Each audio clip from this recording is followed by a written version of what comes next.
Ask Mufti Tariq Masood. بسم اللہ الرحمن الرحیم۔ میں آن لائن کھلونے بیچتا ہوں، اس میں مجسمہ جیسے کھلونے بھی ہوتے ہیں جیسے بھالو اور کتے وغیرہ بچوں کے کھیلنے کے لیے، کیا میں ان کو بیچ سکتا ہوں؟ کیا امام ابو یوسف نے اسے حلال کہا ہے؟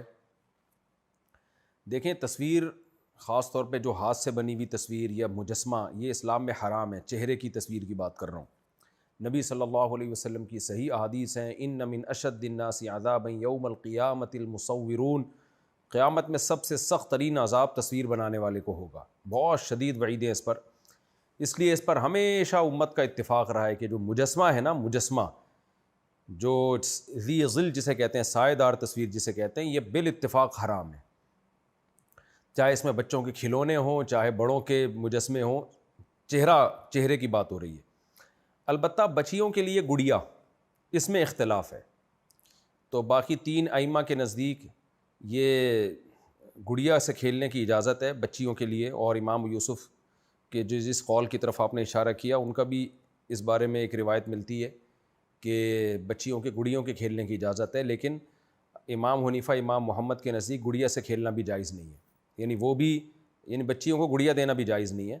جو دیگر علماء نے استدلال کیا ہے حضرت عائشہ رضی اللہ تعالیٰ عنہ کی حدیث سے کہ ان کے پاس ایک گڑیا تھی جس سے وہ کھیلا کرتی تھیں، تو لیکن تصویر کے بارے میں اتنی شدید وعیدیں ہیں کہ امام حنیفہ اور امام محمد کی جو رائے ہے وہ یہ ہے کہ بھائی اس گڑیا، کیا اس کا چہرہ نقوش واضح تھے یا نہیں تھے؟ عرب تو سادہ لوگ تھے، بچی کو کیا گڑیا دی ہوگی انہوں نے؟ دمیا کا لفظ ہے، کیا گڑیا ہوگی؟ کیا اس کے چہرے کے نقوش واضح تھے؟ ہو سکتا ہے بس جیسے چھوٹی بچیوں کو آپ گڑیا نما کوئی بھی چیز پکڑاتے، وہ تو گڑیا سمجھ کے کھیلتی ہیں، تو اس لیے وہ حدیث واضح نہیں ہے۔ اور اس حدیث کی بیس پر جو مشہور احادیث ہیں، متواتر احادیث ہیں تصویر کے حرام ہونے سے متعلق، ان احادیث کو نہیں چھوڑا جا سکتا۔ اس لیے وہ کہتے ہیں کہ وہاں وہ گڑیا مراد ہے جس کے نقوش واضح نہ ہو، تاکہ دونوں احادیث میں تطبیق ہو جائے۔ لیکن چونکہ بہرحال ایک اختلافی مسئلہ ہے، تو اس لیے احتیاط تو اسی میں، فقہ حنفی میں فتویٰ بھی اسی قول پر ہے کہ بچیوں کو بھی آپ گڑیا نہیں لے کے دے سکتے۔ اگر لے کے دینی ہے تو اس کا چہرہ خراب کرنا پڑے گا۔ جیسے میں اپنی بچیوں کو گڑیا دلاتا ہوں تو بچیوں کو خود پتہ ہے کہ اب ہم نے اس کے آنکھ جو ہے نا ضائع کر دینی ہے، ناک کو مس کر دینا ہے، تو بچیاں ہماری یہی کرتی ہیں کہ جیسے ہی گڑیا لی، ان کو خود سے پہلے سے پتہ ہے، وہ منہ پہ ٹیپ لگا دیا اس کے اور اس کی شکل بگاڑ دی اس کی، تو اس طرح کرتے ہیں بچے۔ تو احتیاط اسی میں ہے، احناف میں فتویٰ بھی اسی قول پر ہے۔ البتہ کاروبار میں چونکہ شریعت میں خرید و فروخت کے معاملات میں آسانی والی رائے کو ترجیح دی جاتی ہے۔ اس کی مثال ایسے جیسے جھینگا فقہ حنفی میں یا کیکڑا وغیرہ فقہ حنفی میں جائز نہیں ہے، اس کے ناجائز ہونے کی بہت دفعہ دلائل دے چکا ہوں، لیکن اس کا کاروبار اس لیے جائز ہے کہ باقی ائمہ کے نزدیک وہ جائز ہے۔ تو کاروبار کے حرام ہونے کے لیے ضروری ہے کہ چاروں ائمہ کا اس کے ناجائز ہونے پر اتفاق ہو، تو اس لیے آپ گڑیا کی حد تک خرید و فروخت کی گنجائش ہے، لیکن جو باقی کھلونے آپ نے رکھے ہوئے ہیں، بھالو اور کتے متے، یہ جائز نہیں ہے، کیونکہ بچیوں کی گڑیا کی سے کھیلنے کی اجازت ہے بعض ائمہ کے نزدیک۔ تو گڑیا کی حد تک تو خرید و فروخت کی گنجائش دی جا سکتی ہے، لیکن بھالو وغیرہ یا کتے جو اس کے مجسمے ہوتے ہیں، ان کے جواز کی ہمارے علم میں کوئی دلیل نہیں ہے، اس سے آپ اجتناب کریں۔ میں جب بھی نماز پڑھتی ہوں مجھے کافروں والے خیالات آتے ہیں، میں بار بار اچھا گڑیا کی خرید و فروخت سے بھی ایوائڈ کریں تو اچھا ہے، کیونکہ بہرحال فقہ حنفی میں جو بر صغیر میں فقہ حنفی کو فالو کیا جاتا ہے اور ان کے دلائل بھی مضبوط ہیں، اس میں تو گڑیا سے کھیلنا بھی جائز نہیں ہے، جو چہرہ جس کا واضح ہو اس گڑیا کی بات کر رہا ہوں۔ لہذا خرید و فروخت میں بھی احتیاط ہے کہ اس کی خرید و فروخت سے بچیں آپ۔ اچھا بھائی، میں آن لائن کھلونے بیچتا ہوں، اس میں مجسمہ جیسے کھلونے بھی ہوتا ہے، یہ ہو گیا۔ میں جب بھی نماز پڑھتی ہوں جو کافروں والے خیالات آتے ہیں، میں بار بار توبہ کرتی ہوں پھر بھی آتے رہتے ہیں، مجھے بہت ڈر لگتا ہے، میں کیا کروں؟ توبہ کرنا بھی چھوڑ دیں، خیالات خود بخود بھاگ جائیں گے، اور ان خیالات کی طرف توجہ نہ دیں۔ خیالات جو خود بخود آ رہے ہیں اس پہ کوئی گناہ نہیں ملتا، اس کی فکر ہی نہ لیں، آنے دیں، کچھ نہیں ہوگا، کوئی گناہ نہیں ملے گا آپ کو۔ لیکن ٹینشن لی تو پھر آپ کو یہ خیالات زیادہ نقصان پہنچا سکتے ہیں۔ میرا بھائی کسی شادی شدہ عورت کے چکر میں پڑ گیا اور اس سے شادی کی ضد کر رہا ہے، ہم نے ہر طرح سے سمجھایا مگر دونوں ماننے کے لیے تیار نہیں ہے، میں کیا کرنا چاہیے؟ اس شادی شدہ خاتون کے شوہر کو بتائیں، وہ جو کرنا ہوگا وہ کرے گا، اور حرام ہے، گناہ کبیرہ ہے، دونوں کو اللہ کے عذاب سے ڈرائیں، یہی ہو سکتا ہے۔ اور اسلامی حکومت ہوگی تو کوڑے لگائے گی، سزا دے گی۔ میری جاب ایسی ہے کہ روزانہ ایک شہر سے دوسرے شہر تک جاتا ہوں، کبھی 50 کلومیٹر، کبھی 200 کلومیٹر تک بھی سفر ہوتا ہے. رات دیر سے گھر آتا ہوں، اپنی گاڑی نہیں ہے، پبلک ٹرانسپورٹ میں جاتا ہوں، نماز کا کیا حکم ہے؟ نماز کا حکم یہ ہے کہ کسی قیمت پہ بھی نماز قضا کرنا جائز نہیں ہے، اور مجبوری میں یہ کر سکتے ہیں ظہر کو آخری وقت میں اور عصر کو اول وقت میں پڑھ لیں، مغرب کو ڈیلے کر کے آخری وقت میں لے جائیں اور عشاء مقدم کر کے اول وقت میں پڑھ لیں. اس طرح سے ٹھیک ہے، نماز نہیں آپ کسی صورت میں قضا کر سکتے. خوب سمجھ لیں، بس میں اگر نماز کا ٹائم ہو جاتا ہے تو مجبوراً بس میں بیٹھے بیٹھے پڑھ لیں، لیکن اتر کے پھر اس نماز کو دہرا لیں آپ. شوکت علی انڈیا سے، کیا بہن کو زکوٰۃ اور صدقہ فطر دے سکتے ہیں؟ اس کے پاس رہنے کے لیے ایک کمرہ ہے، اس کا شوہر کچھ غلط عادتوں میں مبتلا ہے. شوہر کے غلط عادتوں سے بہن بیچاری کا کیا تعلق ہے بھائی؟ بہن کو زکوٰۃ صدقہ فطر دے سکتے ہیں، بلکہ ایسی بہن تو زیادہ مستحق ہے، اس کا شوہر غلط حرکتوں میں پڑا ہوا ہے، اس کو تو زیادہ ضرورت ہے کہ اس خاتون کو سپورٹ کیا جائے. بچے کی ولادت کے بعد اگر 40 دن کے بعد بھی بلیڈنگ ہوتی رہی ہو تو کیا حکم ہے؟ 40 دن کے بعد بھی بلیڈنگ ہو رہی ہے تو 40 دن کے بعد نماز شروع کر دے، عورت غسل کر لے اور وہ پاک ہو جاتی ہے تو نماز بھی شروع کر دے، اور میاں بیوی کا ریلیشن بھی جائز ہے تو وہ پھر استحاضہ کا خون کہلائے گا. کیا خاوند کا مال بیوی اپنے میکے میں دے سکتی ہے؟ میرے سسرال والے مجھے مجبور کر رہے ہیں اور میری بیوی بھی اپنے باپ کا ساتھ دیتی ہے اور میکے جا کر بیٹھ گئی ہے، جبکہ میں ایک مڈل کلاس فیملی سے ہوں، میں کیا کروں؟ نہیں بھائی، شوہر کا مال بیوی اپنے میکے میں خرچ نہیں کر سکتی، اور اگر آپ کی پرمیشن کے بغیر بیوی میکے جا کے بیٹھ گئی ہے تو شرعاً پھر اس کا نان نفقہ آپ کے ذمے بھی نہیں ہے جب تک وہ اپنی اماں کے گھر آپ کی پرمیشن کے بغیر بیٹھی رہے گی. میں موبائل ایسیسریز کا کام کرتا ہوں، کیا ہول سیل سے قرض پر مال لے کر آگے بیچ سکتا ہوں؟ جی بالکل بیچ سکتے ہیں، جائز ہے. اگر حج یا عمرہ میں دھوپ آنکھوں میں چبھتی ہو تو چشمہ لگا سکتے ہیں؟ جی لگا سکتے ہیں. کرسچن کو زمین بیچ سکتے ہیں؟ کیوں نہیں بیچ سکتے بھائی، غیر مسلموں سے ہر طرح کے معاملات خرید و فروخت کے جائز ہیں. اگر کوئی مزدور کی دہاڑی میں کمیشن لیتا ہو تو کیا دونوں گناہ گار ہوں گے؟ اگر کوئی مزدور کی دہاڑی میں کمیشن لیتا ہو کیا دونوں گناہ گار ہوں گے؟ صرف کمیشن لینے والا گناہ گار ہوگا. مزدور کو اگر جاب مل ہی نہیں رہی یہ پیسے دیے بغیر تو مزدور کے لیے تو مجبوری ہے، لینے والے کے لیے تھوڑی مجبوری ہے، تو ایسی صورت میں لینے والے کو گناہ ہوگا، دینے والے کو نہیں ہوگا. عورت کو جو مہر ملتا ہے وہ اسے بھائی کی شادی میں دے سکتی ہے. عورت کو جو مہر ملا اس کا ذاتی مہر ہے، جہاں چاہے خرچ کرے، بھائی کی شادی میں دے یا بہن کی شادی میں دے، اس کی مرضی ہے. حاملہ عورت سورج گرہن میں سفر کر سکتی ہے؟ اس کا شرعی مسئلے سے کوئی تعلق نہیں ہے، شرعاً جائز ہے. باقی میڈیکلی نقصان ہے یا نہیں یہ ڈاکٹروں سے پوچھیں آپ. اگر عورت کی وجہ سے اولاد نہ ہو رہی ہو تو مرد دوسری شادی کر لیتا ہے. اگر کسی عورت کے اولاد نہ ہو رہی ہو اور اس کے شوہر کی وجہ سے تو عورت کیا کرے؟ اگر شوہر اولاد پیدا ہی نہیں ہونے دے رہا، حمل روکنے کی تدبیریں اختیار کر رہا ہے تو یہ متعنت ہے، ظالم ہے. عورت شوہر سے طلاق مانگے، نہیں دیتا تو پھر عورت کورٹ سے بھی رابطہ کر سکتی ہے ایسی صورت میں کہ بھئی مجھے اولاد چاہیے، کم وقت پیدا ہی نہیں ہونے دے رہا اولاد. دوسرا یہ ہے کہ شوہر نامرد ہے جس کی وجہ سے اولاد نہیں ہو رہی، کہ شادی ہوئی پتہ چلا وہ ہے ہی نہیں، اس کے اندر ایک جو ہے وہ ہوتی ہے ایک مردانہ قوت ہی نہیں ہے، تو بھی عورت کے پاس کورٹ کا راستہ ہے. ایسی صورت میں عورت علیحدگی لے سکتی ہے ایسے مرد سے.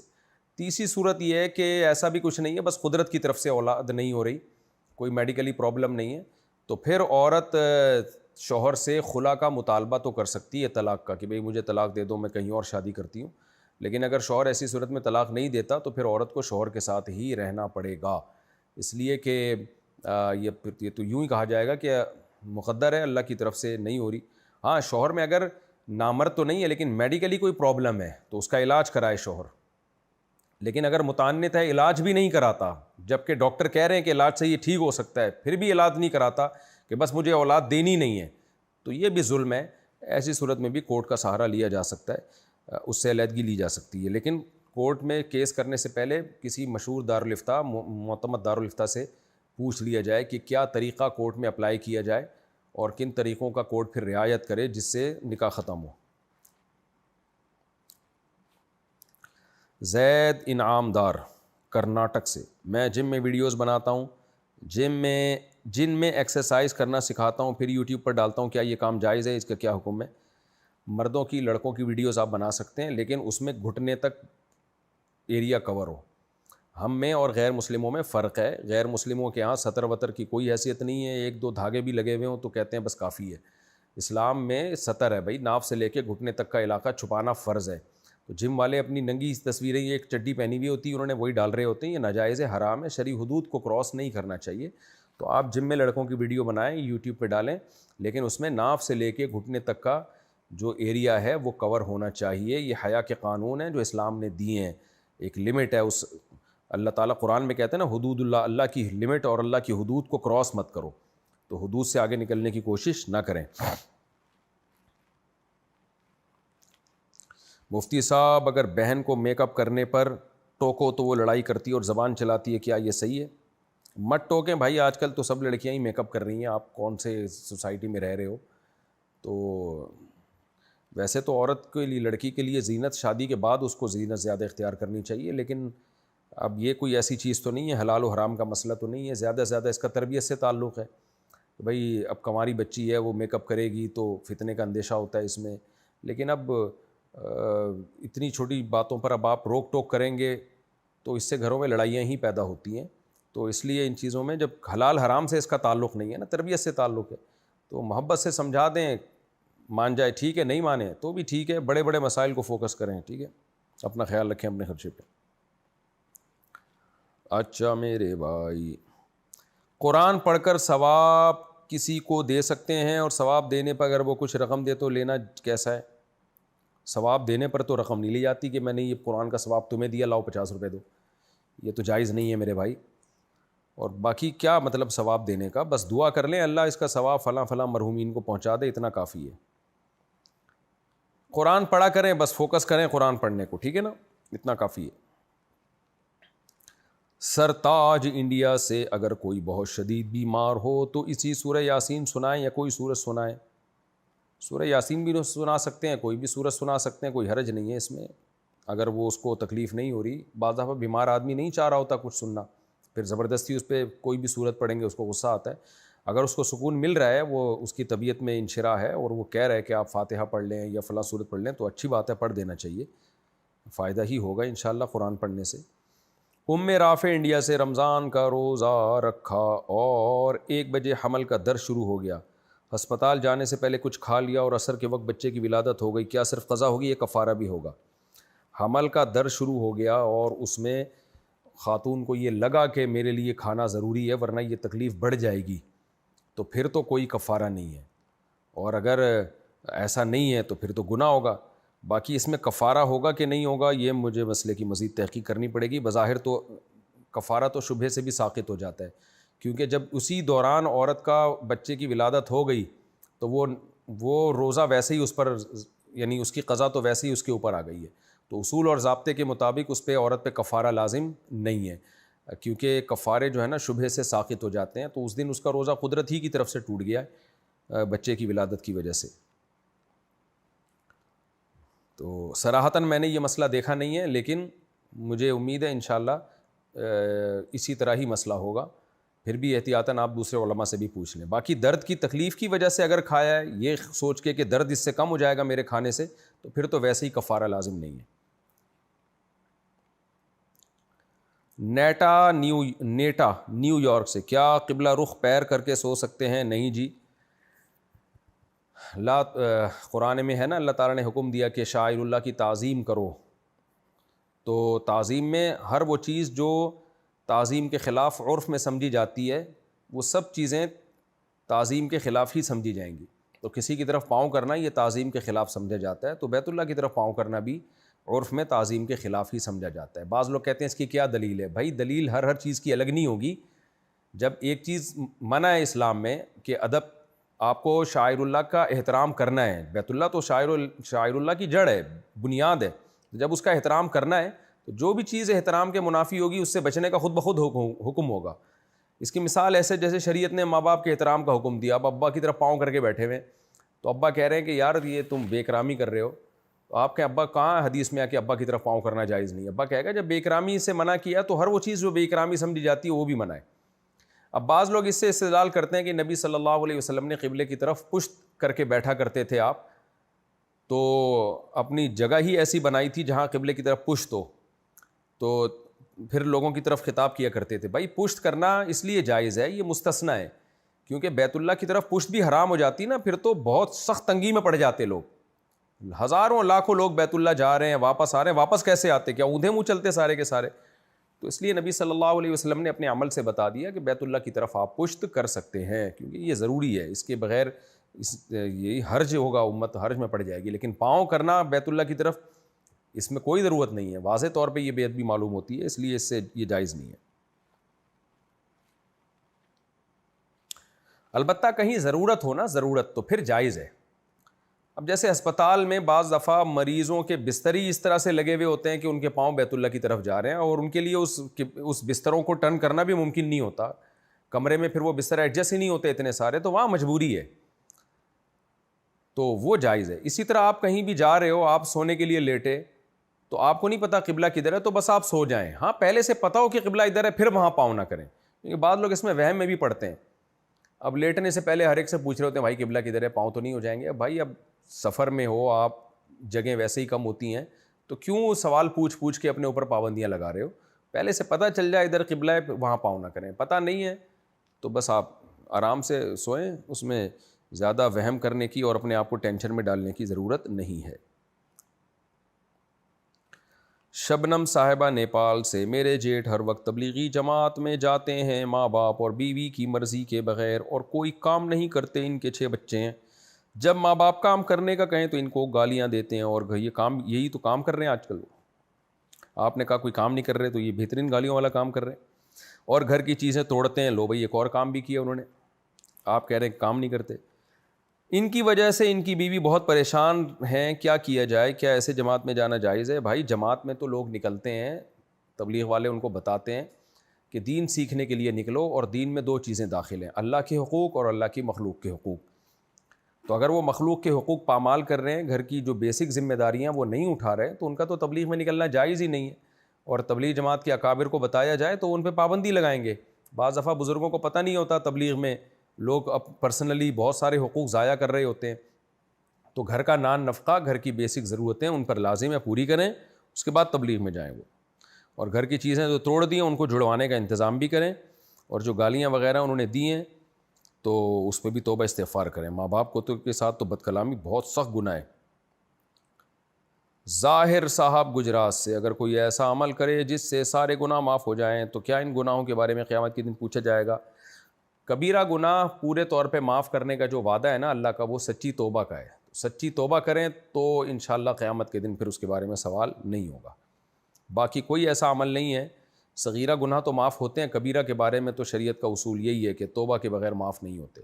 تو اگر ہاں اللہ نے اپنی رحمت سے کسی کو معاف کر دیا تو ایک الگ بات ہے, تو اس لیے توبہ کو فوکس کرنا چاہیے.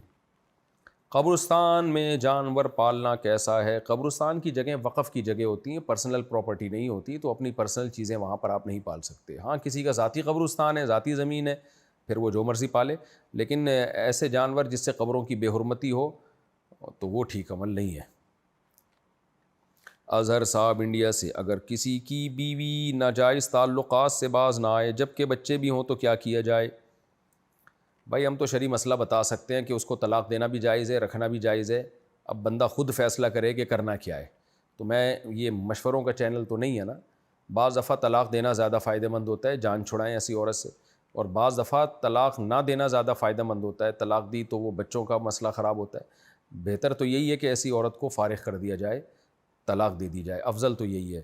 لیکن فرض نہیں ہے, ہر آدمی کی اپنی مجبوریاں ہوتی ہیں, اور ہر ایک کی غیرت کے غیرت بھی لوگوں میں معیار بھی الگ الگ ہوتا ہے. کچھ میں غیرت بہت زیادہ ہوتی ہے, کچھ میں غیرت کے علاوہ جو باقی چیزیں وہ بہت زیادہ ہوتی ہیں. تو خود فیصلہ کرے بندہ کہ کیا کرنا ہے ہم نے.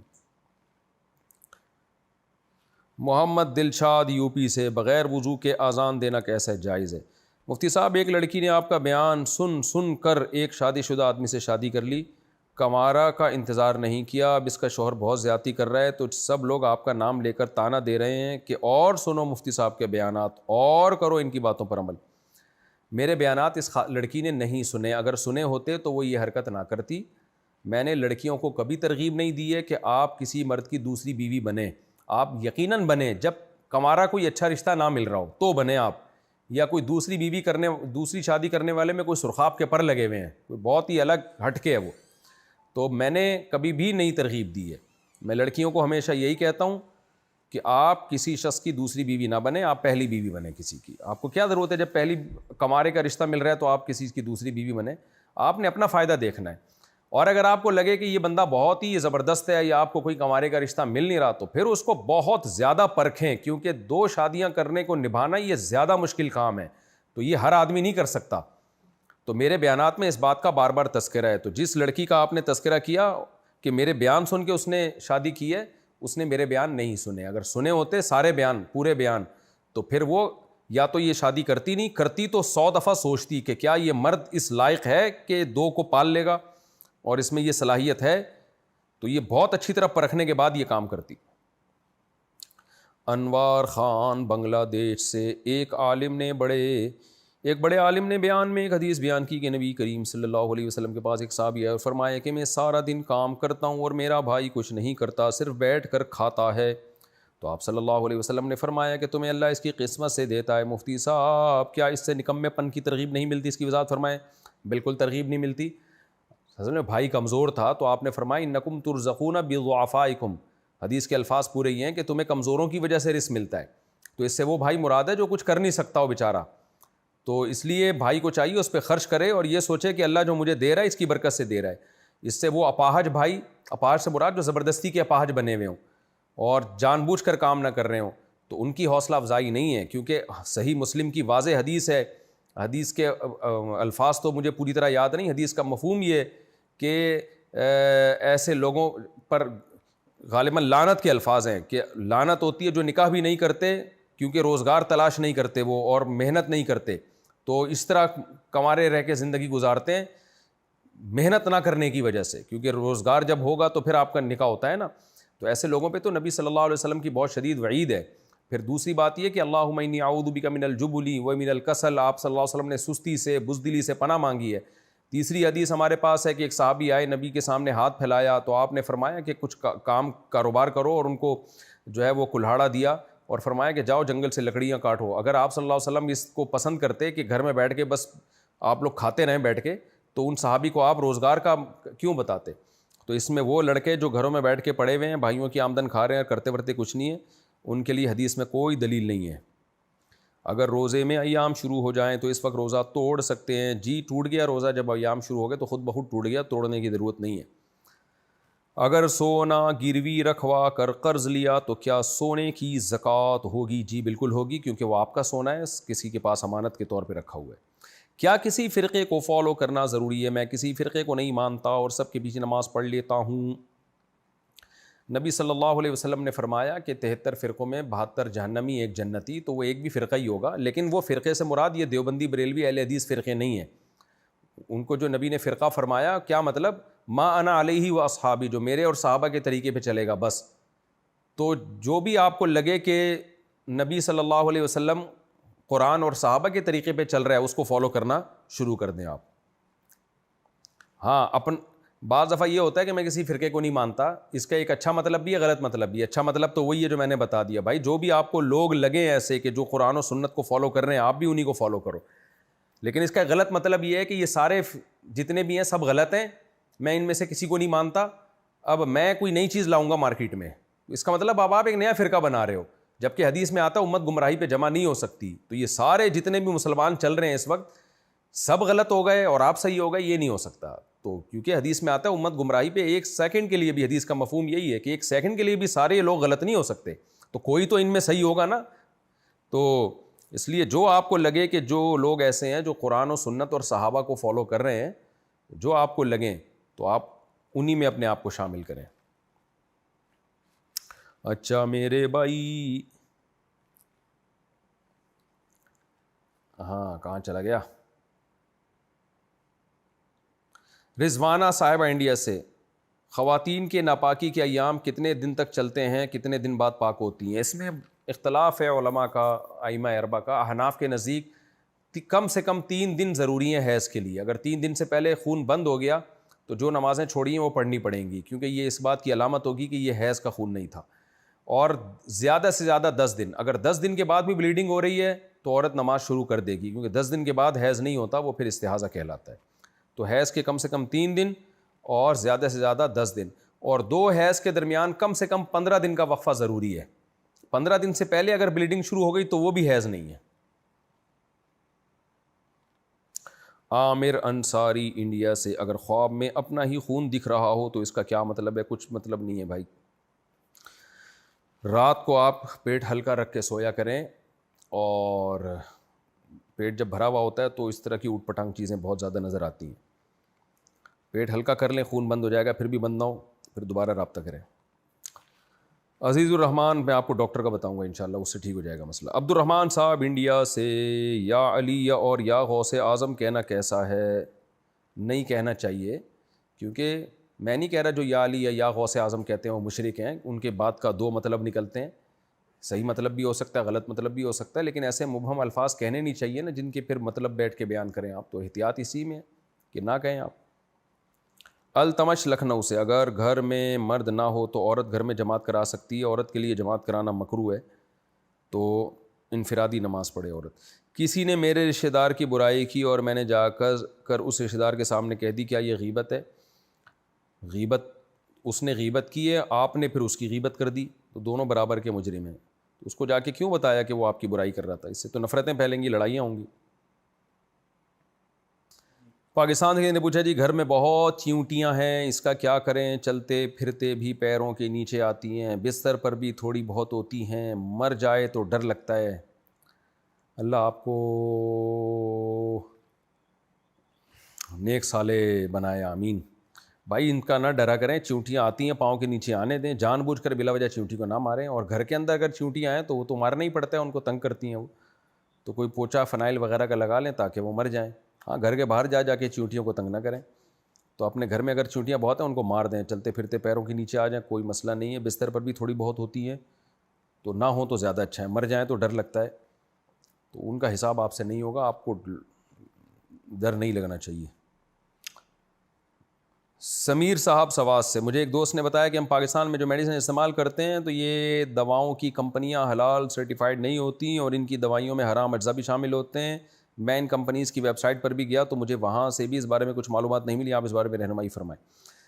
دیکھیں کچھ دوائیں ایسی ہوتی ہیں جن میں حرام چیزیں شامل ہوتی ہیں واقعی، تو اس کا طریقہ یہ ہے کہ آپ جامعۃ الرشید کا حلال فاؤنڈیشن گوگل پہ سرچ کریں تو وہاں جو کانٹیکٹ نمبر آئے گا تو ان سے پوچھ لیا کریں اگر جس دوا کے بارے میں شک ہو. نارملی تو زیادہ حلال ہی ہوتی ہیں. تو عام طور پہ جو وائٹامنس کی گولیاں ہیں ان میں بعض دفعہ سور کی چربی وغیرہ شامل ہوتی ہے کیپسول بنانے میں، جو کیپسول بن رہے ہوتے ہیں نا بعض دفعہ ان میں ایسا ہوتا ہے. تو آپ جامعۃ الرشید کا جو حلال فاؤنڈیشن کا ادارہ ہے گوگل پہ سرچ کریں، ان سے رابطہ کر لیں، یا جس عالم کو آپ پہ اعتماد ہو. یہ پورے ادارے بنے ہوئے ہیں، پھر وہ آپ کو بتا دیں گے یہ کوڈ ہے، جس دوا پہ یہ ہو یا ڈبے پہ ہو تو یہ احتیاط کر لیا کریں. زیادہ تر دوائیں حلال ہی ہوتے ہیں، یہ ذہن میں رکھیں، بہت زیادہ وہمی بننے کی ضرورت نہیں ہے اس بارے میں. پاکستان سے کسی نے پوچھا مہربانی فرما کر فضول خرچی کی تعریف مثال کے ساتھ بیان کر دیں. میرے پاس ایک بائک ہے جو میرے روزمرہ کے امور میں استعمال ہوتی ہے، البتہ اللہ نے اتنی وسعت دے رکھی ہے کہ گاڑی خرید سکتا ہوں، تو کیا یہ فضول خرچ نہیں ہوگا؟ تھوڑی وضاحت فرما دیں. بھائی فضول خرچی 2 چیزوں کو کہتے ہیں. نمبر 1 اپنی آمدن سے زیادہ خرچ کیا جائے، نمبر 2 بے موقع خرچ کیا جائے جس کا کوئی فائدہ ہی نہ ہو، نہ دین میں نہ دنیا میں. اب آپ کی استطاعت بائک کی، آپ گاڑی لیں گے، آپ کو پتہ ہے گاڑی کا پیٹرول ہے، گاڑی کی مینٹیننس ہے، تو میں ہینڈ ٹو ماؤتھ ہو جاؤں گا اور بڑی مشکل ہو جائے گی میری زندگی، تو پھر آپ کے لیے گاڑی خریدنا اسراف میں اور فضول خرچی میں داخل ہے. لیکن اگر آپ کو پتہ ہے کہ نہیں بھائی بائک پہ بھی گزارا ہو لے لیکن گاڑی میں زیادہ اچھا گزارا ہو جائے گا، بائک پہ گرنے کا خطرہ ہوتا ہے، کتنے سر کچلتے ہیں لوگوں کے، آپ ذرا جا کے دیکھو عباسی شہید ہاسپٹل کے باہر اکثر بائکوں والے آ رہے ہوتے ہیں، اور تو گاڑی میں تمیز سے صاف ستھرے کپڑوں کے ساتھ میں سفر کر سکتا ہوں، اور آپ کی آمدن بھی اجازت دیتی ہے کہ میں اس کی مینٹیننس کا خرچہ اور یہ سب نکال لوں گا، پھر بھی میرے پاس اچھی بچت، مناسب بچت ہو جائے گی، تو پھر گاڑی خریدنا فضول خرچی میں داخل نہیں ہے. تو ایک چیز تو یہ ہو گئی کہ اپنی آمدن سے زیادہ، اور دوسرا ہے کہ بے موقع کا مطلب شادی بیاہ میں نہیں وہ لوگ اڑا رہے ہوتے. ایک تو ولیمے میں آپ اچھا کھانا کھلا رہے ہیں، وہ تو بے موقع نہیں ہے. ایک ہے گانے بجانے میں آپ اڑا رہے ہیں پیسہ، نمود و نمائش میں آپ اڑا رہے ہیں پیسہ، شو بازیوں میں آپ اڑا رہے ہو پیسہ، ڈبو، اسنوکر، سگریٹ، ان چیزوں میں آپ پیسہ اڑا رہے ہو، تو یہ فضول خرچی ہے. تو پیسہ سہولت کی اپنے فائدے کی چیزوں میں لگائیں اور اپنی آمدن دیکھ کے لگائیں. یہ 2 شرطیں اگر آپ پوری کریں گے تو پھر آپ کا عمل فضول خرچی نہیں کہلائے گا. بلکہ نہ کرنا کنجوسی کہلائے گا. بعض دفعہ پیسہ نہ کرنا بھی شریعت میں برا ہوتا ہے کہ پیسہ خرچ نہ کرنا. آپ کی ضرورت کی چیز ہے, آپ کے پاس گنجائش بھی, آپ نہیں کر رہے, تو یہ کنجوسی ہے. سعودی عرب سے کسی نے پوچھا, میرا تعلق انڈیا سے, میری بیٹی نے پھانسی لگا کر خودکشی کر لی ہے, میں اس کے لیے کیا کروں, اللہ اس کی مغفرت کر دے. بہت بڑا جرم کیا جی, آپ کی بیٹی نے کبیرہ گناہ کا ارتکاب کیا. صحیح ہے, بخاری کی حدیث ہے, نبی صلی اللہ علیہ وسلم نے میدان جنگ میں ایک شخص کی طرف دیکھ کے فرمایا کہ یہ جہنم میں جائے گا. صحابہ بہت حیران ہو گئے کہ یہ تو میدان جنگ میں لڑنے کے لیے آیا ہے اور نبی اس کے بارے میں فرمایا کہ یہ جہنم میں جائے گا. تو ایک صحابی کہتے ہیں میں اس کے پیچھے ہو لیا, میں نے سوچا کہ میں دیکھوں یہ کیا کرتے ہیں. تو کہنا میں حیران ہوا, تو بڑی بہادری سے لڑے, مسلمانوں کو بہت انہوں نے فتح, جو مسلمانوں کو فتح ہوئی اس میں بہت بڑا کردار ہے. تو کہتے ہیں لیکن میں پھر بھی تعاقب میں لگا رہا کہ نبی کیوں کہہ رہے ہیں کہ یہ نار میں, آگ میں جائے گا یہ شخص. بلکہ حدیث کے الفاظ ہیں کہ نبی نے اس شخص کی طرف اشارہ کر کے فرمایا کہ جو شخص دنیا میں کسی جہنمی کو دیکھنا چاہتا ہے اس شخص کو دیکھ لے. تو صحابہ اس پر حیران ہوئے کہ بھئی یہ تو لڑنے کے لیے آیا ہے اللہ کی راہ میں. تو وہ صحابی کہتے ہیں میں اس کے پیچھے پیچھے رہا, جہاں تک کہ جب دیکھا نا وہ بہت بہادری سے لڑا وہ شخص اور زخموں میں چور ہو گیا. تو جب وہ بالکل دیکھا اس کے اتنے زخم لگے تھے کہ شدید تکلیف میں تھا, تو اس نے کیا کیا کہ اپنی جو ہے نا وہ تیر نکالا, ایک کمان, اس سے جو تیر کا وہ رکھنے کا برتن ہوتا ہے نا جو بھی, تو اس سے اس نے تیر نکالا اور اپنے سینے میں لگا کے آر پار کر دیا, اور ایک روایت میں آتا ہے اپنے گلے کو کاٹ دیا اس نے. تو خودکشی کی مطلب یہ. تو صحابی کہتے ہیں میں نے فوراً نبی کے پاس آ کے فرمایا کہ میں گواہی دیتا ہوں کہ آپ اللہ کے سچے رسول ہیں, کیونکہ آپ نے پہلے بتا دیا تھا کہ جہنم میں جائے گا, تو میں دیکھنا چاہ رہا تھا یہ کیا عمل کرتا ہے. تو جمہور اسی طرف ہے, وہ منافق تھا, تو اس لیے آپ صلی اللہ علیہ وسلم نے فرمایا ان اللہ لا یؤید ھذا الدین برجل فاجر. بعض دفعہ اللہ برے لوگوں سے بھی دین کی خدمت کا کام لے لیتا ہے. تو لیکن اینڈ دیکھیں اس کا کیسا ہوا, خودکشی. تو اس لیے خودکشی بہت بڑا جرم ہے. لیکن بہرحال آپ کی بیٹی تو مسلمان تھی, اس نے خودکشی کی ہے, جرم بہت بڑا کیا. اب توبہ کا دروازہ آپ کے لیے کھلا ہوا ہے, اس کے لیے استغفار کا دروازہ, اس کے لیے تو توبہ کا دروازہ بند ہو گیا. تو باب یہی ہے کہ اس کے لیے خوب دعائیں مانگیں, صدقہ خیرات کریں. اللہ کی رحمت سے امید لگائی جا سکتی ہے کہ شاید اللہ معاف کر دے. اس کے لیے توبہ کا دروازہ بند ہوا, لیکن آپ کے لیے دعا کا دروازہ بند نہیں ہوا. تو اہل سنت والجماعت کا یہ عقیدہ ہے, قرآن و سنت سے یہ بات ثابت ہے کہ کبیرہ سے کبیرہ گناہ بھی انسان سے ہو جائے, وہ اگر توبہ کیے بغیر چلا گیا, تو بعد والے اس کے لیے اگر دعا کرتے ہیں تو اس دعا سے اس میت کو بہرحال فائدہ ہوتا ہے. تو وہ کتنا فائدہ ہو وہ اللہ ہی جانتا ہے, عذاب میں کمی بھی ہو سکتی ہے, ختم بھی ہو سکتا ہے, وہ اب آپ کی دعا پر ہے. باقی اس کو اب ٹینشن آپ ذہن میں نہ رکھیں. ایک دفعہ تسلی سے اس کے لیے رو رو کے دعا مانگ لیں, صدقہ خیرات کر دیں, اور پھر اس غم کو ہمیشہ کے لیے بھول جائیں اور سوچیں ما قدر اللہ, جو مقدر میں تھا ہو گیا بس. شریعت میں غموں کو لے کے بیٹھنا یہ بھی پسندیدہ کام نہیں ہے. پاکستان سے پوچھے کیا ایزی پیسہ ایپ کے ذریعے کی جانے والی سودی معاملات اور ٹیکس کی تفصیلات کے بارے میں شریکم کیا ہے؟ کیا اس پر کوئی خاص پابندیاں یا رہنما اصول ہیں جن پر عمل کرنا ضروری ہے؟ بھائی مجھے تو پورا آپ نے اکنامکس کا پیپر بنا کے دے دیا ہے, تو آپ کوئی اسپیسیفک سوال پوچھیں گے تو میں اس کا جواب دوں گا کہ ایزی پیسے میں یہ ٹرانزیکشن ٹھیک ہے یا نہیں ہے, سودی معاملات میں فلاں معاملہ سودی ہے یا دیکھنے میں سودی ہے. تو یہ سب چیزیں آپ کوئی مسئلہ پوچھیں تو جواب دوں گا. تو پورا آپ نے تو رپورٹ مانگ لی ہے مجھ سے. بارس سے کسی نے پوچھا ہے فرض نماز میں امام کو لقمہ دینا جائز ہے؟ نہیں جائز ہے بھائی, فرض نماز میں غلط تلاوت تھوڑی کرنے دیں گے امام صاحب کو. ڈیرہ غازی خان سے کسی نے پوچھا میری عمر 21 سال ہے, میں غیر محرم لڑکیوں کے ساتھ فون پر گپ شپ اور دوستیوں میں ملوث رہی ہوں. غیر محرم لڑکوں کے ساتھ فون پر گپ شپ اور دوستیوں میں ملوث رہی ہوں, مگر مجھے اپنی غلطی کا احساس ہو گیا اور میں نے توبہ کر لی اور پردہ کر لیا, مگر ایک بار پھر غلطی میں مبتلا ہو گئی تھی, مجھے دوبارہ احساس ہوا, کوئی نصیحت فرما دیں, آئندہ توبہ پر قائم رہوں. شادی کے لیے کوئی وظیفہ بتا دیں. شادی کے لیے تو وظیفہ یہی ہے, اللہ میری شادی کرا دے کسی اچھی جگہ, اور وہ پڑھ لیا کریں سورہ فرقان کا آخری رکوع ہے نا, ربنا ھب لنا من ازواجنا وذریاتنا قرۃ اعین واجعلنا للمتقین اماما, یہ دعا پڑھا کریں زیادہ سے زیادہ. باقی اللہ آپ کو اس توبہ پر قائم رہنے کی توفیق عطا فرمائے. توبہ کی آپ نے تو اب اس گناہ کو بھول جائیں اور ہرگز دوبارہ اس گناہ کے قریب نہ پھٹکیں. جن لڑکیوں کی شادیوں سے پہلے دوستیاں ہوتی ہیں نا فون پہ, ان کی شادی کے بعد کی زندگی بھی اکثر و بیشتر ناکام ہو جاتی ہے, برباد ہو جاتی ہے. تو اللہ رسول کے حکم کو فالو کرنے میں ہی عافیت ہے, اسی میں دین کا بھی فائدہ دنیا کا بھی فائدہ. تو آئندہ کبھی یہ حرکت نہ کریں, یہ جرم نہ کریں, اور اب اپنے نکاح کی آپ کوشش کریں. حافظ صائم نیکاپور سیالکوٹ، میرا سوال یہ کہ ہمارے محلے میں جو مسجد ہے وہاں کا خطیب صحیح مسئلہ نہیں بیان کرتا اور کچھ بدعات کو بھی فروغ دیتا ہے، میرا اس امام کے پیچھے نماز پڑھنا کیسا ہے؟ جب تک مشرک نہیں ہے نماز پڑھنا تو جائز ہے، لیکن یہ کہ آپ محبت سے تمیز سے امام صاحب کو پیار محبت سے سمجھا دیں، نہیں سمجھتے تو چھوڑ دیں اپنے حال پہ، فتنہ فساد نہ پھیلائیں۔ دانش صاحب انڈیا سے، اسرائیلی کمپنی میں کام کرنا کیسا ہے؟ میں آئی ٹی کمپنی میں کام کرتا ہوں، میرا دوست جہاں کام کرتا ہے وہاں بھی ایک ویکینسی موجود ہے، تو اس بارے میں پوچھنا ہے۔ جائز ہے، ملازمت کہیں بھی کی جا سکتی ہے، کوئی بائیکاٹ کرنا چاہے تو بھی اچھی بات ہے، اگر کوئی یہ سمجھتا ہے کہ نہیں بھی میں اسرائیل کی کمپنی میں جاب نہیں کروں گا تو یہ اس کا اور اللہ کا معاملہ ہے، مفتی کا کام تو صرف مسئلہ بتا دینا ہوتا ہے، جائز ناجائز۔ پاکستان سے کسی نے پوچھا اگر میں کسی کاروبار میں سرمایہ کاری کروں اور کل فروغ کا ایک مخصوص فیصد منافع کے طور پر لوں تو کیا یہ آمدن حلال ہوگی؟ مثال کے طور پر اگر میں 1 کروڑ روپے کاروبار میں لگاتا ہوں، معاہدہ یہ ہوا کہ مجھے کل فروغ کا 2% ملے اور ایک مہینے میں کاروبار کی فروغ 50 لاکھ روپے ہو، جس کے نتیجے میں مجھے 1 لاکھ روپے ملے، تو کیا یہ آمدن جائز ہوگی؟ اور اگر کاروبار کو نقصان ہوا، جیسے کہ اگر ان کے اخراجات 55 لاکھ ہوں تو ایسی صورت میں کیا حکم ہوگا؟ یہ جائز ہے کاروبار، بس اس میں ایک چیز ایڈ کر لیں کہ اگر آپ نقصان ہوا تو پھر آپ اپنے سرمایہ کا جو تناسب ہے اس کے بقدر نقصان میں شریک ہوں گے۔ نقصان میں پرسنٹیج کے حساب سے شرکت نہیں ہوتی، پرسنٹیج کے حساب سے شرکت صرف پروفٹ میں ہوتی ہے۔ نقصان میں آپ کو جو جتنا پرسنٹ آپ کی انویسٹمنٹ ہے، ٹوٹل انویسٹمنٹ میں جتنی آپ کی انویسٹمنٹ ہے تو نقصان بھی آپ کو اتنے پرسنٹ پورا اٹھانا پڑے گا۔ بندہ ایبٹ آباد سے، میرے بہنوئی مجھ سے کسی بات پر ناراض ہیں، ناراضی کے چند دنوں کے بعد انہوں نے میری بہن کو برا بھلا کہتے ہوئے یہ الفاظ کہے کہ اگر تم نے اپنے بھائی سے بات کی، ملاقات کی تو تم کو طلاق ہے۔ محترم اب جبکہ اس بندے نے مشروط طلاق دے دی ہے تو اب میں بہن سے نہ بات کر سکتا ہوں نہ مل سکتا ہوں۔ محترم اب مسئلے کا حل بتائیں، کیا کروں تاکہ بہن کو طلاق بھی نہ اور معاملات بھی ٹھیک ہو جائیں؟ یاد رہے کہ ہماری ایک ہی بہن ہے، ہم اسے نہیں چھوڑ سکتے۔ آپ کے بہنوئی نے بہت بڑا ظلم کیا، زیادتی کی ہے، 2 جہالتیں، ایک تو بھائی سے بات کرنے پر پابندی، یہ بھی خطا رحمی، اور پھر اس کو طلاق کے ساتھ مشروط کر دیا۔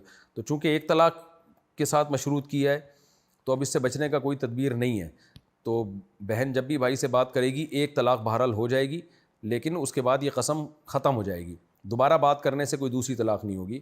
تو اب یہی ہے کہ اس سے پہلے اگر بہنوئی نے 2 طلاقیں نہ دی ہوں تو پھر یہی ہے کہ وہ بہن بھائی سے بات کر لے، رشتہ داری جوڑے، ایک طلاق ہو جائے گی تو بہنوئی پھر رجوع کر لے، اور اسلامی حکومت ہوتی تو بہنوئی کو چھتر لگائے جاتے اس طرح کی فضول حرکت پہ۔ پاکستان کے مجھے 4 رکعت فرض نماز میں دوسری رکعت میں تشہد کے بعد درود شریف پڑھتے وقت یا درود شریف پڑھنے کے بعد یاد آ جائے کہ ابھی 2 رکعت باقی ہیں تو درود شریف پورا کر کے سلام پھیرنا ہوگا، یا اٹھ کر 4 رکعت پوری کرنی ہوں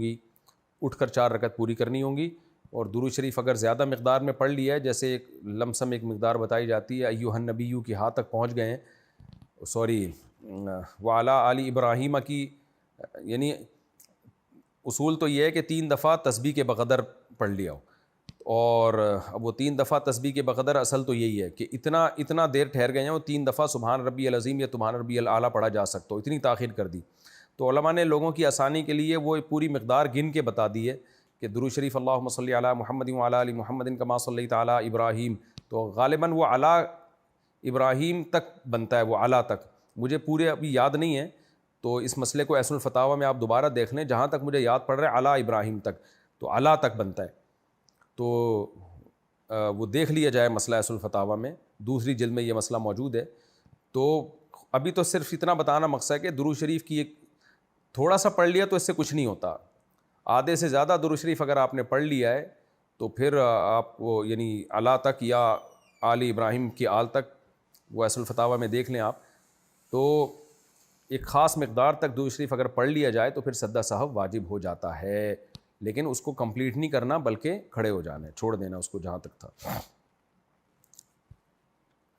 پاکستان کے پوچھے میں حدیث کی کتاب پڑھنا چاہتا ہوں، مجھے کن کن باتوں کا خیال رکھنا ہوگا؟ حدیث کی کتاب پڑھنے کے حوالے سے رہنمائی فرمائیں۔ صحیح ہے بخاری کی حدیث پڑھنی ہے، بھائی خود پڑھنے کے بجائے کسی عالم کا لیکچر سن لیں صحیح بخاری کا، تاکہ شرح کے ساتھ ہو، کیونکہ صحیح بخاری کے جو معتبر شروحات ہیں وہ عربی میں ہیں، جیسے فتح الباری ہے وہ عربی میں ہے، اردو ترجمے میں بعض غلطیاں بھی بعض دفعہ ہوتی ہیں، پتہ ہی نہیں چل رہا ہوتا ہے ایک عامی آدمی کوئی ترجمہ صحیح ہے غلط ترجمہ ہے، کیونکہ بخاری شرح کے بغیر آپ کی سمجھ میں آئے گی نہیں پورے طور پر، تو بخاری پڑھیں اچھی بات ہے، لیکن شرح کے ساتھ پڑھیں، کسی عالم کی کوئی شرح لے لیں. اگر اردو میں مل جائے تو بہت اچھی بات ہے, لیکن میرے علم میں کوئی ایسی عوام کے لیے کوئی ایسی جاندار شرح میرے علم میں نہیں ہے, لیکن وہ علماء کی سمجھ میں آ سکتی ہیں.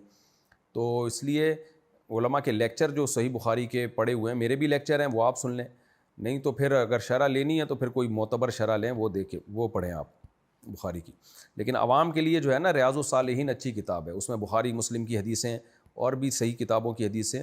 تو علامہ نووی رحمۃ اللہ علیہ نے وہ عوام ہی کے لیے منتخب احادیث سلیکٹ کر کے وہ رکھی ہیں تاکہ عوام اس سے فائدہ اٹھائے, اور اس میں تکرار نہیں ہے. بخاری میں تو ایک ایک حدیث بہت دفعہ آ رہی ہوگی, تو جبکہ ریاض الصالحین میں تکرار نہیں ہے. تو کئی بار بخاری میں آئی ہوگی تو امام علامہ نووی نے پھر ایک حدیث لے کے ریاض الصالحین میں ذکر کر دی ہے. کامران صاحب ہندوستان سے, ہم 4 بھائی ہیں. جب میرے والد حیات تھے تب چاروں بھائیوں نے مل کر اپنے پیسوں سے زمین لی تھی, اور والدین کے گزرنے کے بعد چاروں بھائیوں نے برابر تقسیم کر لی تھی. کچھ سالوں بعد ایک بھائی کا انتقال ہو گیا اور ان کے بچے نہیں ہیں, اور ان کی بیوی نے دوسری شادی کر لی ہے. میرے مرحوم بھائی نے انتقال سے پہلے کچھ گھر اور زمین اپنی بیوی کے نام کر دی تھی, باقی زمین میرے مرحوم بھائی کے نام پر ہے.